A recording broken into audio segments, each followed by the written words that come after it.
Namaste and welcome. My name is Pawan and this is the channel of Oracle IAS.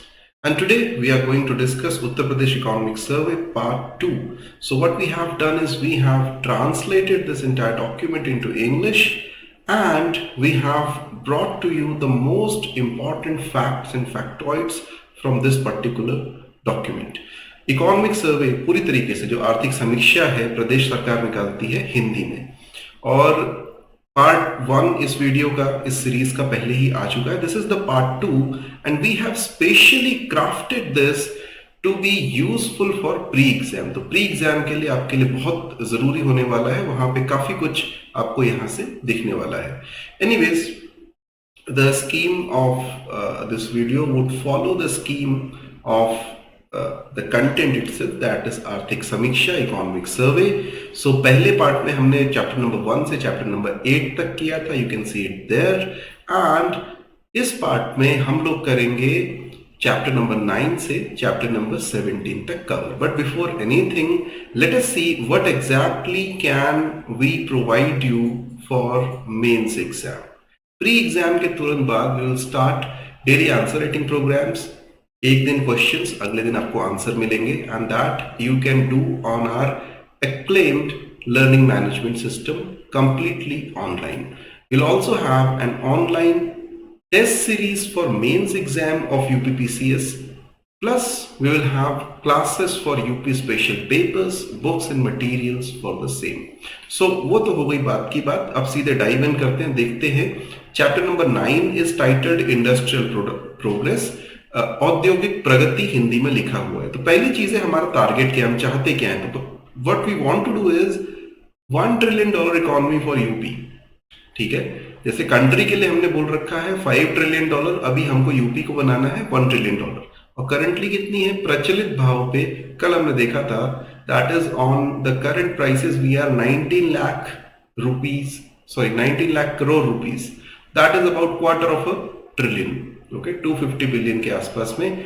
तो 1 trillion जाने के लिए हमें 4 गुना करना है अपनी इकोनॉमी को. That is a huge commitment, a huge target. Anyways, industrial sector का जीएसडीपी में कंट्रीब्यूशन है 26.7% और इसको बढ़ाना होगा. इसको जितना ज्यादा करेंगे उतनी ज्यादा संभावना होगी कि हम $1 ट्रिलियन तक पहुंच पाएंगे. अगर आईआईपी देखा जाए, इंडेक्स ऑफ इंडस्ट्रियल प्रोडक्शन, तो यूपी में सेकेंडरी सेक्टर, उसके अंदर मैन्युफैक्चरिंग का वेटेज सबसे ज्यादा है 809. मैन्युफैक्चरिंग के अलावा उसमें फॉर एग्जांपल कंस्ट्रक्शन भी होता है, यूटिलिटीज भी होती है, बट हम केवल मैन्युफैक्चरिंग की अगर बात करें, और manufacturing growth rate was pretty good. It was around 13.6% in last financial year, that is 2021-22, जिसके लिए हमारे पास डेटा अवेलेबल है. अब कुछ काम सरकार ने किए हैं ईज ऑफ डूइंग बिजनेस के लिए. फॉर एग्जांपल, एक बिजनेस रिफॉर्म एक्शन प्लान बनाया और वहां पे बोला कि हमारा जो प्रिंसिपल है वो है ट्रस्ट बेस्ड एडमिनिस्ट्रेशन. हम ट्रस्ट करेंगे जो काम कर रहे हैं, ऐसा नहीं है कि हम यहाँ पे इंस्पेक्टर राज चलाएंगे. ठीक है. दूसरा, जनहित गारंटी एक्ट लाया गया. उन्होंने बोला 100 सर्विसेज हैं 30 डिपार्टमेंट की, एक पोर्टल पे हम सारा डिजिटाइज करके आपको दे रहे हैं. Nivesh Mitra portal, it is one of the largest single window systems in India. 369 permission and services सारी ऑनलाइन कर दी एक सिंगल पोर्टल पे. वहां से अप्लाई कीजिए, कॉमन एप्लीकेशन फॉर्म से आपको सब कुछ मिल जाएगा, अलग अलग डिपार्टमेंट की services. This is a good thing. Schemes for industrial development, तो सेंट्रल गवर्नमेंट की बहुत सारी स्पॉन्सर्ड स्कीम्स है. फॉर एग्जांपल, रोजगार सृजन कार्यक्रम, सेल्फ एम्प्लॉयमेंट, एमएसएमईज वगैरह को प्रमोट करता है. इसके अलावा KVIC, khadi and village industries commission, वो इसको रन करता है. इसके अलावा MSECDP, सो ये क्या चीज है, MSE is micro and small enterprises, और इनका एक डेवलपमेंट प्रोग्राम सरकार चलाती है. स्फूर्ति नाम की एक स्कीम है, scheme for fund for regeneration of traditional industries. नाम से लग रहा है कि ट्रेडिशनल इंडस्ट्रीज जो है उसमें और स्किल डेवलपमेंट किया जाएगा. एंड एस्पायर स्कीम, ये सब सेंट्रल गवर्नमेंट की स्कीम है. इनके लिए अलग से मैं यहाँ नहीं बताऊंगा, क्योंकि स्कीम्स अगर मैं बताने लग गया तो ये वीडियो 4-5 घंटे में भी खत्म नहीं होगा. स्टेट की कई सारी स्कीम्स हैं जो यहाँ पे लिखी हैं. अगर नहीं पढ़ी हैं तो प्लीज ये स्कीम बस एक बार नजर मार लेना. क्या देखना है, कौन रन करता है, किस इसमें क्या बेनिफिट्स हैं, कब शुरू हुई थी, इतना भी देख लोगे तो बहुत है, ठीक है। बेनिफिशियरी कौन है, बेनिफिट्स क्या है, कब शुरू हुई थी, कौन रन करता है। मुख्यमंत्री युवा स्वरोजगार योजना, इसमें मार्जिन मनी दिया जाता है, बैंक लोन दिया जाता है। आजकल सारी स्कीम्स में यही चल रहा है, मार्जिन मनी बैंक लोन के साथ में। One district one product ODOP scheme बहुत ही महत्वाकांक्षी योजना है कि हर डिस्ट्रिक्ट में कुछ स्पेशल आइडेंटिफाई करके वो उसका प्रोडक्ट बना दिया जाएगा और उसके लिए training, tool kit, marketing support सब कुछ प्रोवाइड कर देंगे। इसमें क्या होता है, क्लस्टर बेस्ड अप्रोच लगती है और क्लस्टर बेस्ड अप्रोच की वजह से एफिशिएंसी आती है, कई बार इकोनॉमीज ऑफ स्केल बन जाती है। विश्वकर्मा श्रम Samman Yojana traditional craft person के लिए, हस्तशिल्प पेंशन योजना, कौशल एवं उद्यमिता विकास प्रशिक्षण कार्यक्रम, निवेश मित्र पोर्टल, एमएसएमई पॉलिसी 2022 की और एक्ट है 2020 का, ये सारी स्टेट ने बना रखे हैं। अब एक्ट में क्या दिया है, एक खास बात जो एक्ट में है कि अगर आपने आज कोई उद्यम स्टार्ट किया, आज कोई कंपनी स्टार्ट करी, 1000 दिन तक आपका कोई इंस्पेक्शन नहीं होगा। तो पहले 1000 दिन आप चैन की सांस ले सकते हैं, ये नहीं कि आप कंप्लायंस के लिए भाग रहे हैं। अच्छा, इंडस्ट्रियल फैसिलिटेशन काउंसिल, इसको कानपुर में स्टैब्लिश किया गया है ताकि इंडस्ट्रीज को इजीली परमिशंस मिल सके, जो कुछ उन्हें चाहिए।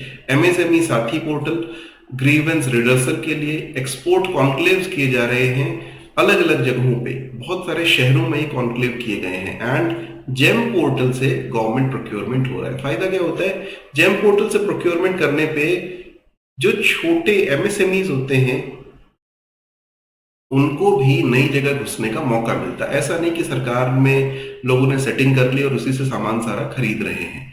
सो यूपी एक्चुअली नंबर 1 रैंकिंग है जेम पोर्टल के यूज में। Handicrafts and textiles around 1.9 lakh handloom workers हैं, 5.6 लाख पावरलूम वर्कर्स हैं, तो ऑब्वियसली इनके लिए कुछ काम आपको करना पड़ेगा। So for example we have brought a policy called UP textile and garmenting policy 2022 की। मेगा टेक्सटाइल पार्क प्रपोज किए गए हैं हरदोई में और लखनऊ में। इसके अलावा बुनकर सौर ऊर्जा योजना, तो इनको जो नॉन कन्वेंशनल एनर्जी सोर्सेज है उसकी तरफ ले जाया जा रहा है। बोला जा रहा है कि केवल आप डीजल से या सरकार से पावर मत लीजिए, खुद अपना सोलर प्लांट चलाइए, अच्छा रहेगा। एनआईएफटी भी यूपी में एक है, पता रखना कि रायबरेली में। एनआईएफटी क्या है, आई होप सबको पता होगा, फैशन टेक्नोलॉजी का इंस्टीट्यूट है, national institute of fashion technology. UP Khadi and ware industry board, उसने भी कुछ स्कीम्स चला रखी हैं, उसके नाम यहाँ पे दे रखे हैं। Again details probably we will see when we do this particular economic survey from the point of view of mains, तो वहां मैं स्कीम्स पढ़ा सकता हूं। यूपी ग्लोबल इन्वेस्टर्स समिट, दोस्तों फरवरी 2023 में ऐसा एक समिट भी किया गया। इन्वेस्टर समिट पहला जो ऑर्गेनाइज किया गया था वो 2018 में हुआ था, उसके बाद से रेगुलरली हो रहा है इस साल यहाँ पे। इनफैक्ट लोग विदेश भी गए, उन्होंने वहां पे रोड शो किए ताकि वहां से भी इन्वेस्टमेंट लाया जा सके। निवेश सारथी एक पोर्टल है, निवेश मित्र अलग है, निवेश सारथी अलग है। सारथी मतलब जो आपको आगे लेकर के जा रहा है। तो बेसिकली एमओयू साइन करने को सिंप्लीफाई करने के लिए अलग से पोर्टल बनाया गया है। Also trying for defence industrial corridor, कहाँ पे, झांसी, चित्रकूट, लखनऊ, अलीगढ़, आगरा और कानपुर, इन सारी जगहों पे। मेन मिनरल्स यूपी में कौन कौन से हैं यहाँ पे लिखे हैं, ऐसे का ऐसा रट लेना, बॉक्साइट, डायस्पोर, डोलोमाइट एक्सेट्रा। अब आते हैं अगले चैप्टर में जिसमें कोई नई इंफॉर्मेशन नहीं है, तो हमने स्किप कर दिया पूरा सर्विस सेक्टर, ठीक है। छोटा सा चैप्टर उन्होंने दे रखा है और उसमें ऐसी कोई इंफॉर्मेशन नहीं जो आपने पहले ना पढ़ी हो, यानी पहले इस इकोनॉमिक सर्वे में ना पढ़ी हो। Chapter number 11 infrastructure, energy and communication. So ये चैप्टर थोड़ा सा इंपॉर्टेंट है प्री वाले पोर्शन के लिए, प्लीज ये चैप्टर जरूर करके जाना, बाकी कुछ करो या ना करो। So Bundelkhand expressway recently it has been inaugurated, current affairs भी हो गया। तो कैथरी विलेज है जालौन जिले में, वहां पर इसको शुरू किया गया है। अगर एकदम करंट स्थिति देखें, रोड नेटवर्क की क्या स्थिति है, so this is the condition कि अराउंड 11,500 किलोमीटर्स हमारे एनएच बन चुके हैं। स्टेट रोड्स है बाकी सारी, लेकिन एनएच कम से कम ध्यान में कर लेना कि 11,590 kilometres we have NH in the state. Ganga expressway proposed है, बना नहीं है। सो अपर गंगा एरिया को मिडिल गंगा एरिया से जोड़ने के लिए, अपर गंगा एरिया कहाँ हो गया, मेरठ मुजफ्फरनगर का जो एरिया है, सो मेरठ हापुड़ होते हुए ये प्रयागराज तक जाएगा। क्वेश्चन कैसे बन सकता है, इनमें से कौन सा जिला जहां से गंगा एक्सप्रेसवे नहीं गुजरता, याद कर लेना, क्या पता आ जाए। Indo Nepal border road project, ये भी कुछ नया एक इनिशिएटिव लिया गया है कि जो हमारा पूरा तराई बेल्ट है, पीलीभीत से लेके महाराजगंज तक, शायद आप पहले से जानते होंगे कि यूपी की ज्योग्राफी में अगर सबसे वेस्ट में देखा जाए तो पीलीभीत नाम का जिला नॉर्थ वेस्ट में, और उसके बाद से महाराजगंज पे खत्म होता पूरा तराई बेल्ट है। उस पूरे तराई बेल्ट को रोड से कनेक्ट करने की बात चल रही है। कुछ इंपॉर्टेंट पोर्टल्स इन सब चीजों से रिलेटेड तो वो यहाँ पे हमने डाल दिए हैं। फॉर एग्जाम्पल, और ये इंफ्रास्ट्रक्चर वगैरह से ही रिलेटेड है, चाणक्य पोर्टल। अब चाणक्य पोर्टल हो सकता है आपको लगे कि राजनीति शास्त्र का है, बट ये रोड में जो परमिशंस होती हैं, बिलिंग, रजिस्ट्रेशन, इस तरह के काम के लिए कॉन्ट्रैक्टर को आराम से सारी परमिशन मिल जाए, उसका वर्क्स भी मॉनिटर होता रहे, क्या हो रहा है क्या नहीं हो रहा है, उसके लिए पोर्टल है। दूसरा है प्रहरी सिस्टम, बिड कैपेसिटी इवैल्यूएशन के लिए। मैं बता दूं 3 सिस्टम्स पे इन्होंने बहुत ज्यादा जोर दिया, प्रहरी, चाणक्य और विश्वकर्मा। आप भी इन तीनों को कम से कम रट लीजिएगा, बाकी पढ़ लीजिएगा, भगवान की दया से कुछ आ गया तो आ गया। सो प्रहरी में बिड कैपेसिटी इवैल्यूएशन सिस्टम है, यानी जिसने बिड डाली है उसमें इतनी कैपेसिटी भी है, ऐसे ही तो नहीं डाल दी कि मैं दूसरे को, थर्ड पार्टी को दे दूंगा। निगरानी ऐप, तो geo tag damage on roads. सबसे बड़ी प्रॉब्लम रोड्स की होती है कि रोड पे गड्ढे, और उनको देख करके ये बताएगा कि यहाँ पे गड्ढे हैं। अब कैसे बताएगा, हमारे और आपके जैसे सिटीजन है फोटो खींच के भेज देंगे, तो उस पर जियो टैगिंग हो जाएगी, जो उसका कंसर्न पर्सन है उसको मेल चला जाएगा, मैसेज चला जाएगा, उसको आके देखना पड़ेगा। सृष्टि ऑनलाइन नेटवर्क है रोड्स का। Vishwakarma better planning, execution and grievance redressal in road making. UP Bhulekh, ये सब जानते हैं। कंप्यूटराइज्ड लैंड रिकॉर्ड्स इसमें दिए हुए हैं। सेवा योजन इज फॉर करियर काउंसलिंग, दोबारा इसका नाम आएगा थोड़ी देर में। जन सुनवाई इज फॉर पब्लिक कंप्लेंट्स। ई साथी UP for E district services. UPPCL झटपट, ये पावर कॉर्पोरेशन का है। पुलिस का ऐप है यूपी कॉप। प्रहरी, ये दूसरा प्रहरी है, देखो प्रहरी नाम से 2 ऐप है, याद रखना। अगर एग्जाम में आ जाए, कंटेक्स्ट के हिसाब से ट्राई करना, हो सकता है आंसर में वो 4 में से ये दोनों ऑप्शन ना हो, इनमें से एक ही हो।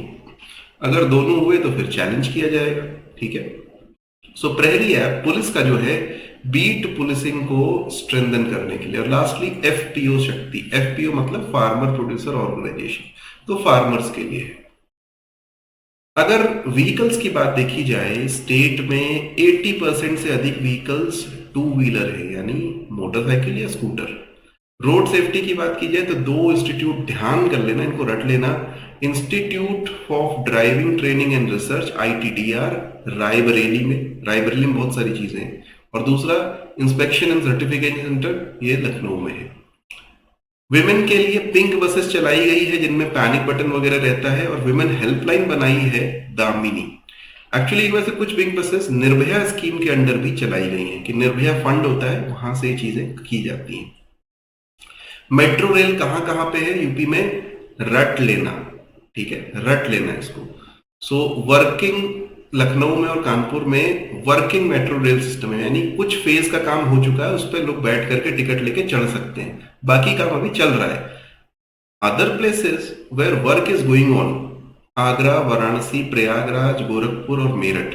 गोरखपुर मेरठ में मेट्रो लाइट चलेगी, यानी प्रॉपर मेट्रो नहीं, उसका एक छोटा वर्जन जो उससे सस्ता बन जाता है वो चलाया जा रहा है, क्योंकि छोटे शहर है, उनकी पॉपुलेशन कम है। Per capita electricity consumption UP में कितना है, 634 किलोवाट आवर। पंजाब वगैरह से कंपेयर करोगे तो वहां 2000 किलोवाट आवर है, और जनरेशन हमारा इसका आधा भी नहीं है। तो बेसिकली हम सेंट्रल सेक्टर से बहुत सारी बिजली खरीदते हैं या बाकी जगहों से खरीदते हैं। इस ऑर्गेनाइजेशन का नाम याद कर लेना, यूपी नेडा। ये न्यू एंड रिन्यूएबल एनर्जी को प्रमोट करने के लिए एक एजेंसी है, और इसने बहुत सारे प्रोजेक्ट खोल रखे। For example grid connected projects, उसके लिए एजेंसी काम करती है। सोलर रूफटॉप ग्रिड कनेक्टेड, उसके लिए काम करती है। Biogas, bagasse based, biodiesel etcetera etcetera, जो भी नॉन कन्वेंशनल एनर्जी सोर्सेज है उसके लिए ये नोडल एजेंसी है। 2022 में हमने सोलर एनर्जी पॉलिसी निकाली और बोला कि अगले 5 साल में 22,000 मेगावाट तो हम सोलर से ही निकाल के देंगे। ऑब्वियसली कुछ इंसेंटिव्स इसमें दिए गए हैं। स्टेट बायो एनर्जी पॉलिसी 2022 भी निकाली गई है और बायो एनर्जी के लिए टारगेट्स तो नहीं है, लेकिन उसको भी प्रमोट करने की बात है। पीएम कुसुम पहले से स्कीम चल रही है और पीएम कुसुम में क्या किया जा रहा है, रूरल एरियाज में फार्मर्स इसमें सोलर एनर्जी को यूज करें। इसके अलावा लखनऊ, मऊ और कन्नौज में सोलर ट्रेनिंग सेंटर्स भी खोले गए हैं। अब आ गया next chapter, tourism and civil aviation. दो जगह अभी देखेंगे, खैर ये थोड़ी देर में आ गया। पॉपुलर टूरिस्ट प्लेसेस जो हैं वो ये सारे हैं यहाँ पे, इनको रटने की जरूरत नहीं है, आप इनको पहले से ही जानते हैं। जो रटना वो ये देख लेना, दीपोत्सव अयोध्या में वहां एक वर्ल्ड रिकॉर्ड बना। अभी एग्जैक्टली इतना तो रट नहीं सकते, तो आप कैसे रटोगे? 15,76,000, 15.76, ठीक है, 15,76,000 दिए जलाए गए। 76 का 77 भी रट सकते हो क्योंकि 76-77 के बीच में है। यूपी टूरिज्म पॉलिसी प्रमोट की गई है और उसमें 2018 में प्रपोज की गई है, और सॉरी ख्यापित की गई है, निकाल दी गई है। उसमें जो प्रपोज्ड सर्किट्स हैं वो यहाँ पे दे रखे हैं, Ramayan circuit, Krishna circuit, Sufi circuit, Buddha circuit, Bundelkhand Jain circuit. देखना क्या है, इसमें कौन कौन सी जगहें आती हैं, ठीक है। न्यू टूरिज्म पॉलिसी निकाली जा रही है 2022 में। कैबिनेट ने हाँ बोल दी है, अभी इसको पूरी तरीके से कह नहीं सकते कि आई है। वर्ल्ड बैंक के कुछ सपोर्टेड प्रोजेक्ट हैं टूरिज्म के लिए, तो आगरा में, वृंदावन में, सारनाथ, कुशीनगर में काम उन पे चल रहा है। अब एक चीज, अभी हाल में वर्ल्ड बुद्धिस्ट कॉन्फ्रेंस हुई है, लेकिन उसके पहले यूपी में भी बुद्धिस्ट कॉन्क्लेव चल रहे हैं। 2021-2022 में वो कॉन्क्लेव हुए हैं, तो वो याद रखना कि भाई यूपी में पहले हो चुके हैं, ये चीज अलग है, ठीक है।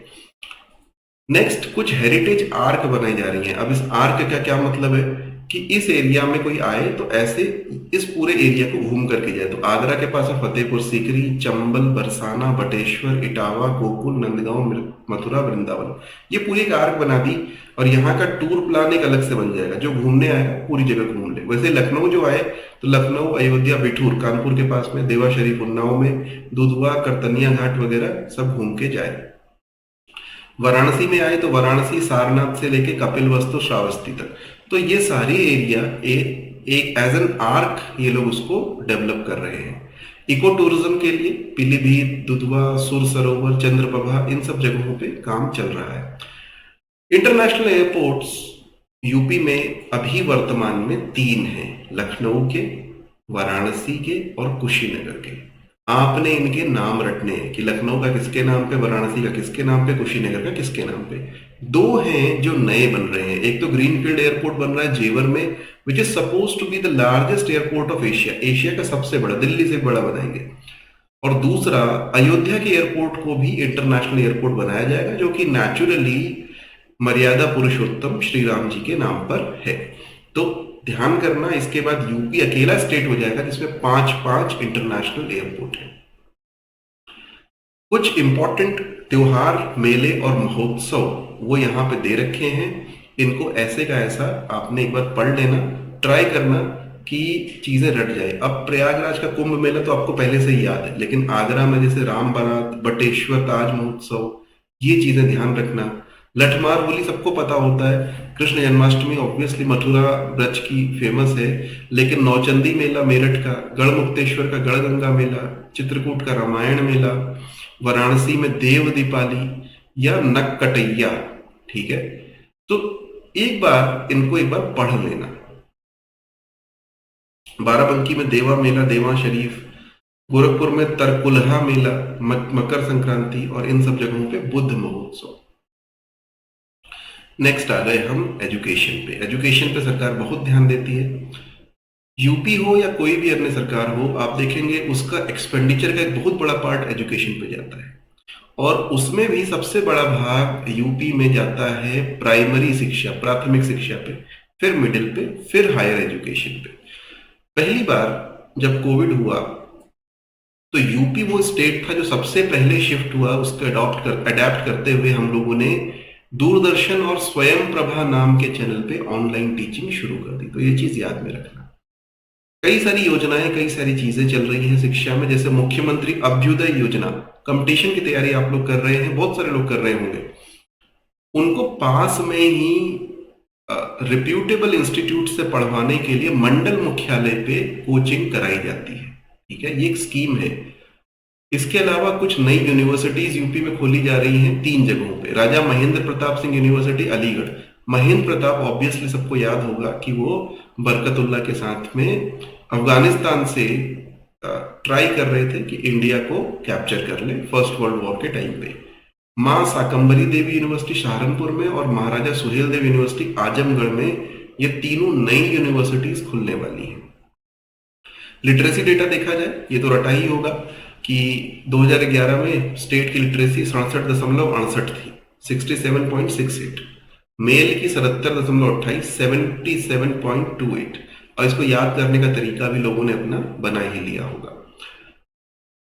इस बीच जो ट्रेंड देखा गया वो ये, पिछले 10 सालों का ट्रेंड उठा के देखें, सरकारी स्कूलों में बच्चों की संख्या में धीरे धीरे कमी हो रही है, घट रहे हैं बच्चे। लेकिन कोविड के बाद बच्चे थोड़े से बड़े हैं, क्योंकि लोगों के पास शायद फीस के उतने पैसे नहीं रहे होंगे। तो ये ट्रेंड नोट करना, कभी एग्जाम में आएगा तो बता सकते हैं। शारदा प्रोग्राम और पोर्टल बनाया गया है ऐसे बच्चों को आइडेंटिफाई करने के लिए जो ड्रॉप आउट कर गए या स्कूल जाते ही नहीं है, आउट ऑफ स्कूल है, तो उनको पहचान करके वापस लाया जाए। इसी से संबंधित एक और पोर्टल थोड़ी देर में बताऊंगा आपको।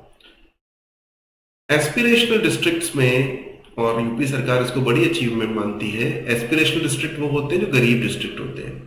तो ऐसे 100 डिस्ट्रिक्ट छांट लिए गए हैं। तो एस्पिरेशनल डिस्ट्रिक्ट में सोनभद्र ने, 100 डिस्ट्रिक्ट देश भर में, सोनभद्र ने देश भर में 7वीं रैंक लेकर के आए हैं एजुकेशन में अकॉर्डिंग टू डेल्टा रैंकिंग। ठीक है, तो ये याद रखेंगे, सोनभद्र को ये प्राप्त हुआ है। जन पहल रेडियो प्रोग्राम, लोगों को बताने के लिए कि आपको करना क्या है। कौन लोग? गांव के लोग प्लस स्कूल की मैनेजमेंट कमेटी में जो लोग हैं, गांव के लोग होते हैं, तो उनके लिए बहुत सारे भारत सरकार के मिशन, समग्र शिक्षा, निपुण भारत इत्यादि चल रहे हैं। लेकिन कुछ चीजें नई हुई हैं, जैसे क्यूरियोसिटी प्रोग्राम। तो आईआईटी गांधीनगर के लोगों के साथ मिलकर के गर्ल्स के लिए स्पेशली साइंस में कैपेसिटी बिल्डिंग का, ट्रेनिंग का और उनमें क्यूरियोसिटी जगाने के लिए प्रोग्राम चल रहा है। परख पोर्टल, स्कूल का परफॉर्मेंस इवैल्यूएशन करने के लिए। प्रज्ञान पोर्टल, ई लाइब्रेरी है। परिचय पोर्टल, नेट पे स्कूल्स की बेसिक इंफॉर्मेशन देने के लिए। Pahunch portal, so that middle schools can be there in under served areas, जहां पे कम मिडिल स्कूल हैं वहां पे नए खोले जाएं, तो उसके लिए पहुंच पोर्टल है। पंख पोर्टल, करियर काउंसलिंग और बाकी उनको बताने के लिए 11th-12th के बच्चों को कि भैया तुम कहाँ कॉलेज जा सकते हो, स्कॉलरशिप कौन कौन सी है, इंटर्नशिप कहाँ कर सकते हो, कौन सी स्किल ट्रेनिंग कर सकते हो, एटसेट्रा। प्रोजेक्ट अलंकार चल रहा है to resource map the schools, schools की रिसोर्स मैपिंग करने के लिए उनके पास क्या क्या संसाधन है। तो ये क्या देखोगे, कुछ कुछ परिचय पोर्टल से मिलता जुलता है, तो बस ऐसे ही रट लेना। 9th क्लास से वोकेशनल ट्रेनिंग दी जा रही है। किस किस चीज में, सब तो रटने की बात नहीं है, बट ध्यान रखना कि जो कॉमन जॉब्स होते हैं उनसे रिलेटेड ट्रेनिंग दी जा रही है। Plumbing, electrician, automobile, retail, security etcetera. कुछ नई चेयर्स एस्टैब्लिश की गई हैं यूनिवर्सिटीज में, जैसे गोरखपुर यूनिवर्सिटी में Shri Gorakshnath chair, Deendayal Upadhyay chair 15 universities में एस्टैब्लिश है। भाऊराव देवरस चेयर, अभिनव गुप्त, अटल सुशासन चेयर, महात्मा गांधी, ये सारी लखनऊ यूनिवर्सिटी में एस्टैब्लिश की गई हैं डिफरेंट चीजों को पढ़ाने के लिए और उन पे रिसर्च के लिए। हैंडीकैप्ड के लिए एक इंस्टीट्यूट ऑफ टेक्नोलॉजी है और वो है कानपुर में, डॉक्टर अंबेडकर के नाम से। एक यू राइज पोर्टल है which is a learning management system for polytechnics, तो वहां पे ई कंटेंट वगैरह डाला जा सकता है। और इसी के साथ हम आते हैं लास्ट पेज पे। एक पेज पे 3 चैप्टर। कारण इसका क्या है कि हेल्थ केयर, सोशल वेलफेयर और लेबर एंड एम्प्लॉयमेंट में स्कीम्स बहुत सारी हैं, और वो प्री के अगर मैं केवल स्कीम्स ही बताता चलूं तो बहुत लंबी चीजें हो जाए। केवल स्कीम का नाम बता दूं तो जैसे हेल्थ केयर में ही बोलते हैं तो आयुष्मान भारत के अलावा फिर हर एक चीज के लिए अलग है ना, कि मेंटल हेल्थ के लिए अलग है, नॉन कम्युनिकेबल डिजीज के लिए अलग है, कम्युनिकेबल के लिए अलग है, मलेरिया के लिए अलग है। उसकी जरूरत नहीं है वर्तमान में। उसी तरीके से सोशल वेलफेयर में एससी के लिए छात्रवृत्ति 10वीं क्लास के पहले अलग, 10वीं क्लास के बाद अलग, रिजर्वेशन की बात अलग है, एसटी के लिए अलग है, ओबीसी माइनॉरिटी सबके लिए अलग अलग चीजें हैं।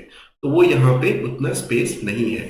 तो ये हमने एक ही पेज में बहुत ही शॉर्ट में जो मोस्ट इंपॉर्टेंट डेटा है वो रख दिया। उत्तर प्रदेश में 65 मेडिकल कॉलेज है, जिसमें 35 सरकार चलाती है। सभी डिस्ट्रिक्ट्स में नेशनल मेंटल हेल्थ प्रोग्राम चल रहा है। एक खास प्रोग्राम चल रहा है सांस, यहीं से आप समझ जाइए फेफड़ों से रिलेटेड है। तो निमोनिया बीमारी को ठीक करने के लिए, उसके मैनेजमेंट के लिए प्रोग्राम चल रहा है। कई सारे लोग जो कि आयुष्मान भारत की पहुंच में नहीं आते लेकिन बीपीएल है, उनके लिए मुख्यमंत्री जन आरोग्य अभियान चल रहा है। उत्तर प्रदेश का आईएमआर इन्फेंट मोर्टेलिटी रेट है 38, एमएमआर खोज के याद कर लीजिए। टीबी के लिए एमडीआर एक्सडीआर टीबी, एमडीआर क्या होता है, multi drug resistant, XDR extremely drug resistant TB. तो इसके लिए 2 नई दवाएं हमने यूपी में चालू करी हैं, बेडाक्विलिन और डेलामैनेट। तो इनको रट लीजिए। और बाकी सारी सेंट्रल स्कीम्स हैं वो मैं बता चुका कि मैं बहुत ज्यादा संख्या में। सोशल वेलफेयर में कुछ स्पेशल स्कीम्स मैंने यहाँ पे लिख दी, जैसे मुख्यमंत्री सामूहिक विवाह योजना, तो गरीब घरों की लड़कियों का सामूहिक विवाह करवा दिया जाता है। कन्या सुमंगला स्कीम, ये भी गर्ल वेलफेयर के लिए है। सक्षम पोषण योजना, जो माल नॉरिश्ड हैं, कुपोषित बच्चे हैं, उनके लिए अलग से स्कीम है। बाकी दुनिया भर की स्कीम्स हैं, दिव्यांग, विडो, लेप्रेसी ग्रस्त, SC ST, minority, OBC etcetera के लिए। लेबर एंड एम्प्लॉयमेंट, इसका जो पोर्टल है वो है सेवा योजन पोर्टल, ऊपर भी बता चुका हूं, दोबारा बता रहा हूं। वर्किंग एज पॉपुलेशन 2011 में यूपी की थी 11.59 करोड़। वर्किंग एज मतलब 15 से 59 साल, 15 to 59 ईयर्स के जो लोग थे वो इतने थे। लेकिन इनमें से काम करते थे 6.5 करोड़, 6.6 करोड़। तो बाकी क्या थे, बेरोजगार थे। अभी ऑब्वियसली इससे बढ़ गई होगी हर चीज की पॉपुलेशन। टोटल गवर्नमेंट सर्वेंट लगभग 16 लाख है, लेकिन ऑर्गेनाइज प्राइवेट सेक्टर में भी 7.1 लाख ही हैं। तो यानी अधिकतर जनता जो काम कर रही है वो है अनऑर्गेनाइज्ड सेक्टर में। और उनके लिए बहुत सारी स्कीम्स वहां पे लिखी गई हैं कि साइकिल, छाता, घड़ी से लेकर के बच्चों की शादी, पेंशन वगैरह वगैरह के लिए बहुत सारी स्कीम्स चलती हैं। कोई खास ऐसी स्कीम नहीं है जो मुझे लगी कि आपसे एग्जाम में पूछी जाएगी। लास्ट चैप्टर है सस्टेनेबल डेवलपमेंट। देखो, इकोनॉमिक सर्वे के हिसाब से नहीं, वैसे भी इसके जितने गोल्स हैं उसको वैसे ही रट लेना। अगर आप सिविल सर्विस की प्रिपरेशन कर रहे हो तो आपको रटे होने चाहिए। एक चीज याद रखना, यूपी के कंटेक्स्ट में गोल 14 काम आएगा नहीं। क्यों? क्योंकि यूपी लैंडलॉक्ड स्टेट है और ये मरीन रिसोर्सेज, सी, ओशन से रिलेटेड गोल है, तो हमसे इसका कोई लेना देना नहीं है। देयर आर 16 गोल्स, अब 17 में से 16 गोल बचे और उसमें 115 इंडिकेटर हमने मैप कर दिए अलग अलग स्कीम्स के लिए। कि लेट अस से जीरो पॉवर्टी एक गोल है तो उसके लिए कुछ इंडिकेटर कर दिए और वो किसी पर्टिकुलर स्कीम से हमने मैप कर दिए कि ये स्कीम्स इसमें काम कर सकती है। एसडीजी के प्रिंसिपल्स क्या है? 5P, इसको ऐसे ही रट लेना, मेंस में भी काम आएगा। People, prosperity, peace, partnership and planet. Vision 2030 का, स्ट्रैटेजी 2024 की, ये सब कर चुके हैं लोग, स्कीम्स मैप कर चुके हैं, एसडीजी डैशबोर्ड क्रिएट हो चुका है, काम तेजी से चल रहा है। तो इस वीडियो में इतना ही। यूपी को लेकर के आगे हम लोग वीडियो निकालते रहेंगे, तो कृपया चैनल को लाइक कर लीजिएगा, सब्सक्राइब कर दीजिएगा और धन्यवाद देखने के लिए। नमस्कार।